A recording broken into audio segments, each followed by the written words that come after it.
परम श्रद्धेय श्री स्वामी रामसुखदास जी महाराज की श्रीमद्भगवत गीता पर टीका का अध्याय 2 सांख्य योग श्लोक संख्या 72। यह अंतिम श्लोक है अध्याय 2 का। कामना, स्पृहा, ममता और अहमता से रहित होने पर उसकी क्या स्थिति होती है, इसका वर्णन आगे के श्लोक में करते हुए इस विषय का उपसंहार करते हैं। ओम श्री परमात्मने नमः। एषा ब्राह्मे स्थितिः पार्थ नैनां प्राप्य विमुह्यति। स्थितः अस्याम् अन्तकालेऽपि ब्रह्म निर्वाणं इच्छति। हे पृथानंदन, यह ब्राह्मी स्थिति है। इसको प्राप्त होकर कभी कोई मोहित नहीं होता। इस स्थिति में यदि अंतकाल में भी स्थित हो जाए तो निर्वाण अर्थात शांत ब्रह्म की प्राप्ति हो जाती है। व्याख्या। ऐसा ब्राह्मी स्थिति पार्थ, यह ब्राह्मी स्थिति है अर्थात ब्रह्म को प्राप्त हुए मनुष्य की स्थिति है। अहंकार रहित होने से जब व्यक्तित्व मिट जाता है तब उसकी स्थिति स्वतः ही ब्रह्म में होती है। कारण कि संसार के साथ संबंध रखने से ही व्यक्तित्व था। उस संबंध को सर्वथा छोड़ देने से योगी की अपनी कोई व्यक्तिगत स्थिति नहीं रहती। अत्यंत नजदीक का वाचक होने से यहाँ ऐसा पद पूर्व श्लोक में आए विहाय कामान, निःस्पृह, निर्ममः, निरंकारः पदों का लक्ष्य करता है। भगवान के मुख से तेरी बुद्धि जब मोह कलिल और श्रुति विप्रतिपत्ति से तर जाएगी तब तू योग को प्राप्त हो जाएगा। ऐसा सुनकर अर्जुन के मन में यह जिज्ञासा हुई कि वह स्थिति क्या होगी। इस पर अर्जुन ने स्थिति प्रज्ञा के विषय में 4 प्रश्न किए। उन चारों प्रश्नों का उत्तर देकर भगवान ने यहाँ पर वह स्थिति बताई है कि ब्राह्मी स्थिति है। तात्पर्य है कि वह व्यक्तिगत स्थिति नहीं है अर्थात उसमें व्यक्तित्व नहीं रहता। वह नित्य योग की प्राप्ति है, उसमें एक ही तत्व रहता है। उस विषय की तरफ लक्ष्य कराने के लिए ही यहाँ पार्थ संबोधन दिया गया है। ऐसा ब्राह्मी स्थिति पार्थ नैनाम प्राप्य विमुह्यति। नैनम प्राप्य विमुह्यति। जब तक शरीर में अहंकार रहता है तभी तक मोहित होने की संभावना रहती है, परंतु जब अहंकार का सर्वथा अभाव होकर ब्रह्म में अपनी स्थिति का अनुभव हो जाता है तब व्यक्तित्व टूटने के कारण फिर कभी मोहित होने की संभावना नहीं रहती। सत्य और असत्य को ठीक तरह से न जानना ही मोह है। तात्पर्य है कि स्वयं सत्य होते हुए भी असत्य के साथ अपनी एकता मानते रहना ही मोह है। जब साधक असत को ठीक तरह से जान लेता है तब असत से उसका संबंध विच्छेद हो जाता है और सत्य में अपनी वास्तविक स्थिति का अनुभव हो जाता है। इस स्थिति का अनुभव होने पर फिर कभी मोह नहीं होता। यह मनुष्य शरीर केवल परमात्मा प्राप्ति के लिए ही मिला है।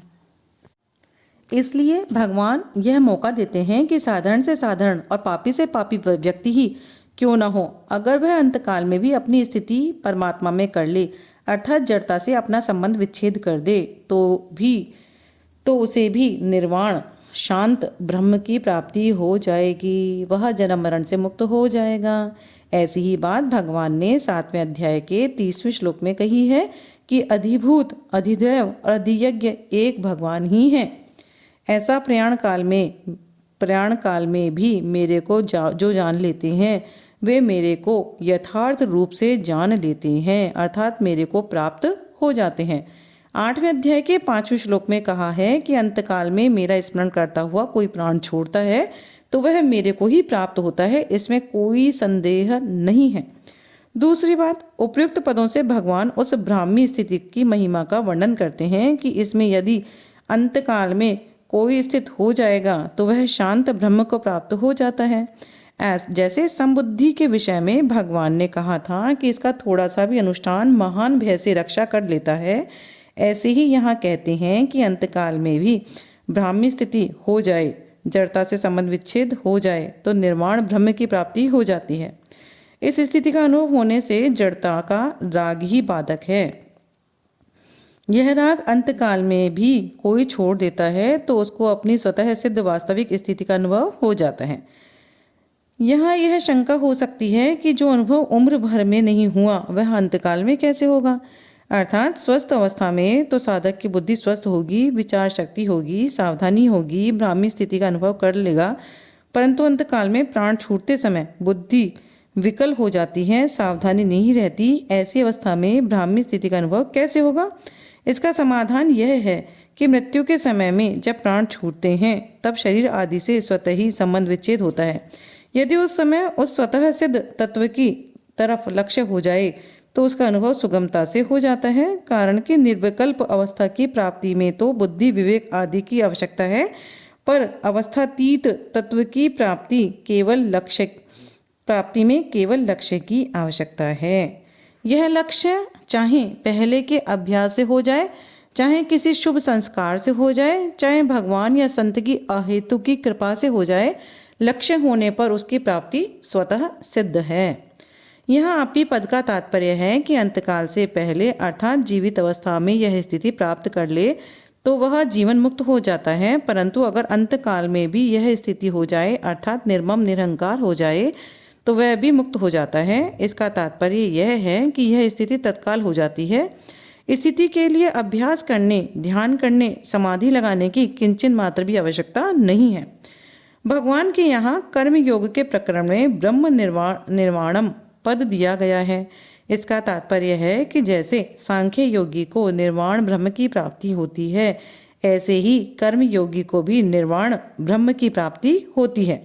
इस बात को 5वें अध्याय के 5वें श्लोक में कहा गया है कि सांख्य योगी द्वारा जो स्थान प्राप्त किया जाता है वही स्थान कर्म योगी द्वारा भी प्राप्त किया जाता है। इस श्लोक की क्या विशेष बात है? इस श्लोक की विशेष बात, जड़ और चेतन ये दो पदार्थ हैं। प्राणी मात्र का स्वरूप चेतन है, पर उसने जड़ का संग किया हुआ है। जड़ की तरफ आकर्षण होना पतन की तरफ जाना है और चिन्मय तत्व की तरफ आकर्षण होना उत्थान की तरफ जाना है। अपना कल्याण करना है। जड़ की तरफ जाने से मोह की मुख्यता है, जड़ की तरफ जाने में मोह की मुख्यता होती है और परमात्मा तत्व की तरफ जाने में विवेक की मुख्यता होती है। समझने की दृष्टि से मोह और विवेक के दो दो विभाग हैं, अहमता ममता युक्त मोह और कामना युक्त मोह। दूसरा सत और असत का विवेक एवं कर्तव्य अकर्तव्य का विवेक। प्राप्त वस्तु शरीर आदि में अहमता ममता करना, यह अहमता ममता युक्त मोह है, और अप्राप्त वस्तु घटना परिस्थिति आदि की कामना करना, यह कामना युक्त मोह है। शरीरी अलग है, शरीर अलग है। शरीरी सत है, शरीर असत है। शरीरी चेतन है, शरीर जड़ है। इसको ठीक तरह से अलग अलग जानना सत असत का विवेक है। और कर्तव्य क्या है, अकर्तव्य क्या है, धर्म क्या है, अधर्म क्या है, इसको ठीक तरह से समझकर उसके अनुसार कर्तव्य करना और अकर्तव्य का त्याग करना कर्तव्य अकर्तव्य का विवेक है। पहले अध्याय में अर्जुन को भी दो प्रकार का मोह हो गया था जिसमें प्राणी मात्र फंसे हुए हैं। अहमता को लेकर हम दोषों को जानने वाले धर्मात्मा हैं और ममता को लेकर ये कुटुंबी मर जाएंगे। यह अहमता ममता युक्त मोह हुआ।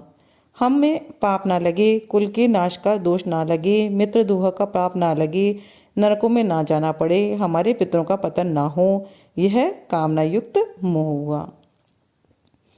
उपर्युक्त दोनों प्रकार के मोह को दूर करने के लिए भगवान ने दूसरे अध्याय में दो प्रकार का विवेक बताया, शरीरी शरीर का सत असत का विवेक और कर्तव्य अकर्तव्य का विवेक। शरीरी शरीर का विवेक बताते हुए भगवान ने कहा कि मैं, तू और ये राजा लोग पहले नहीं थे, यह बात भी नहीं है, और आगे नहीं रहेंगे, यह बात भी नहीं। अर्थात हम सभी पहले भी थे और आगे भी रहेंगे। ये शरीर पहले भी नहीं थे और आगे भी नहीं रहेंगे, बीच में भी प्रतिक्षण बदल रही हैं। जैसे शरीर में कुमार, युवा और वृद्धावस्था है, ये अवस्थाएं बदलती रहती हैं, और जैसे मनुष्य पुराने वस्त्रों को छोड़कर नए वस्त्र धारण करता है, ऐसे ही जीव पहले शरीर को छोड़कर दूसरा शरीर धारण करता है। यह तो अकाट्य नियम है, इसकी चिंता की शोक की बात ही क्या। कर्तव्य कर्तव्य का विवेक बताते हुए भगवान ने कहा कि क्षत्रिय के लिए युद्ध से बढ़कर कोई धर्म नहीं है। अनायास प्राप्त हुआ धर्म, अनायास प्राप्त हुआ युद्ध स्वर्ग प्राप्ति का खुला दरवाजा है। तू युद्ध रूप स्वधर्म का पालन नहीं करेगा तो तुझे पाप लगेगा, यदि तू जय पराजय, लाभ हानि, सुख दुख को समान करके युद्ध करेगा तो तुझे पाप नहीं लगेगा। तेरा तो कर्तव्य कर्म करने में ही अधिकार है, फल में कभी नहीं। तू कर्म फल का हेतु भी मत बन और कर्म ना करने में भी तेरी आसक्ति ना हो। इसलिए तू कर्मों की सिद्धि असिद्धि में सम होकर, समता में स्थित होकर कर्मों को कर, क्योंकि समता ही योग है। जो मनुष्य समबुद्धि से युक्त होकर कर्म करता है वह जीवित अवस्था में ही पुण्य पाप से रहित हो जाता है। जब तेरी बुद्धि मोह रूपी दलदल को और श्रुति विप्रतिपत्ति को पार कर जाएगी तब तू योग को प्राप्त हो जाएगा। इस श्लोक का परिशिष्ट भाव। निर्मम और निरहंकार होने से साधक का असत विभाग से संबंध विच्छेद हो जाता है और सत विभाग में अर्थात ब्रह्म में अपनी स्वतः स्वाभाविक स्थिति का अनुभव हो जाता है, जिसको ब्राह्मी स्थिति कहते हैं। इस ब्राह्मी स्थिति को प्राप्त होने पर शरीर का कोई मालिक नहीं रहता। शरीर को मैं और मेरा कहलाने वाला कोई नहीं रहता, व्यक्तित्व मिट जाता है। तात्पर्य यह हुआ कि हमारी स्थिति अहंकार से आश्रित नहीं है। अहंकार के मिटने पर भी हमारी स्थिति रहती है तो ब्राह्मी स्थिति कहलाती है। एक बार इस ब्राह्मी स्थिति का अनुभव होने पर फिर कभी मोह नहीं होता। अगर अंतकाल में भी मनुष्य निर्मम निरहंकार होकर ब्राह्मी स्थिति का अनुभव कर ले तो उसको तत्काल निर्वाण ब्रह्म की प्राप्ति हो जाती है।